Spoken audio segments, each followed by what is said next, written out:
আলু পরোটা ডাল পরোটা তো সকলেই খাইছেন। ডিম পরোটা যারা যারা খান নাই, আজকের রেসিপি হ্যাগুলিগা। আসসালামু আলাইকুম আমার কলিজার ভাই বোনেরা, আশা করি আপনারা অনেক ভালো আছেন। ডিম পরোটা এক কিলে সহজ উপায়ে কেমনে করে বানানো যায় সেইটাই আজ আপনাগুলোকে শেয়ার করবো। আমার কলিজার ভাই বোনেরা এখন লাইক করে দেখতে থাকুন। তা আমি কইলাম কিছুটা পানি ফুটাই লইছি আর একটা পেলার মধ্যে লইয়া লইছি কিছুখানি ময়দা। সেই ময়দার মধ্যে লবণ দিছি পরিমাণ মতো। হেয়ার পরে পানি দিয়া খুরচুন দিয়া লাইরা চাইরা অহনি হাতের সাহায্যে আডাডারে ভালো করে মুইতা লইতেছি। একটা ডো বানাই হালাইমু। তো উঠানি তেল দিয়া লই, তেল দিলে কইলাম ডোটা অনেক অনেক সুন্দর হয়। একলে পেলাতন কি সুন্দর করে সব আডা ময়দা উঠে গেছে, আপনারা তো দেখতেই পাইতেছেন। তো আমার ডোটা কিন্তু রেডি হয়ে গেছে। ওখানে আমি পুরটা কমপ্লিট করবো। হ্যার লেগে আমি লইয়া লইছি কাঁচামরিচ কুচি, পেঁয়াজ কুচি, ধনিয়া পাতা কুচি, একটুখানি লবণ দিয়া এসব মতো ডইলা লইছি। হ্যার পরে করলাম একটা ডিমরে সুন্দর করে দিয়ে দিলাম বাইঙ্গা, একটা চামচ দিয়ে করলাম ভালো করে ফেটে লইলাম। ওখানে লইয়া লইছি এই রুটি বানান না একখান কাঠের ফিরি। এই ফিরির মধ্যে আমি কিছু ডো ছিঁড়া লইছি, এটারে আটা দিয়ে খুব সুন্দর করে একটা রুটি বানাই। রুটি হান বেলা হইলে হেয়ার মধ্যে কিন্তু তেলের একটা পোষ মাইরা দিব। হেয়ার পরে কিন্তু পরোটা যেমনে করে বানান আপনারা সেম হেমনে করে এই রুটি হান বানাই লইবেন। সাইড ইচ্ছা করতে পারবেন, গোলও করতে পারবেন, কোনো সমস্যা নেই। তাই আমি করলাম গোল করে বেলতেছি।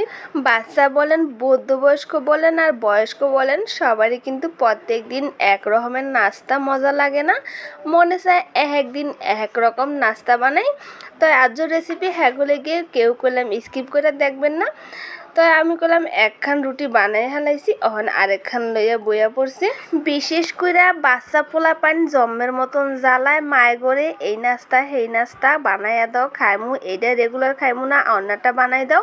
হ্যাগুলি কিন্তু একদিন এক রকমের নাস্তা বানাইতে পারেন, যেমন ডিম পরোটা, আলু পরোটা, ডাল পরোটা, হুদা পরোটা, হ্যার পরে রুটি একদিন একটা দিলেই কইলাম পোলাহানো জম্মের খুশি হইব। তো আমার কইলাম দুনোটাই বানানো হয়ে গেছে। একটা বানাইছি চারকোণ আইছে, একটা বানাইছি গোল। দুনো গাড়ি লয়ে যাবো আমি বাস দিয়ে আয়া পড়ছি করলাম কড়াইয়ের মধ্যে। তো আমি এই জায়গাটা স্কিপ করে হালাইছি। আমার একটা বাচ্চা আছে, বাচ্চাগুন ঘুমে তো নুটটা গেছে, হ্যার লেগে করলাম আপনাগুলোকে বাজনাটা শেয়ার করতে পারি নি। তো কেমনে বাজবেন সেটা আপনাকে কইতাছি। এক কিলো পরোটা যেমনি করে বাজেন হেমনে করে বাজবেন।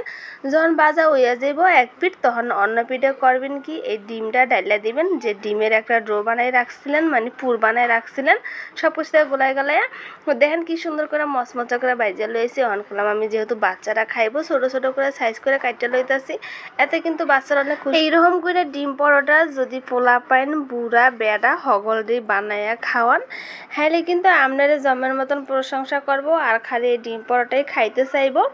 আপনি কিন্তু একটা পাগল হয়ে যাবেন ডিম পরোটা বানাইতে বানাইতে। আমার কলেজেরা ভাই বোনেরা, যে কথাটা না করলেই নয়, আমার ভিডিও হন যদি আপনাকেও ভালো লেগে থাকে হ্যালে কিন্তু লাইক কমেন্ট শেয়ার করে দিবেন। আর যদি ভালো নাই লেগে থাকে হ্যালে স্কিপ করে চলে যাবেন।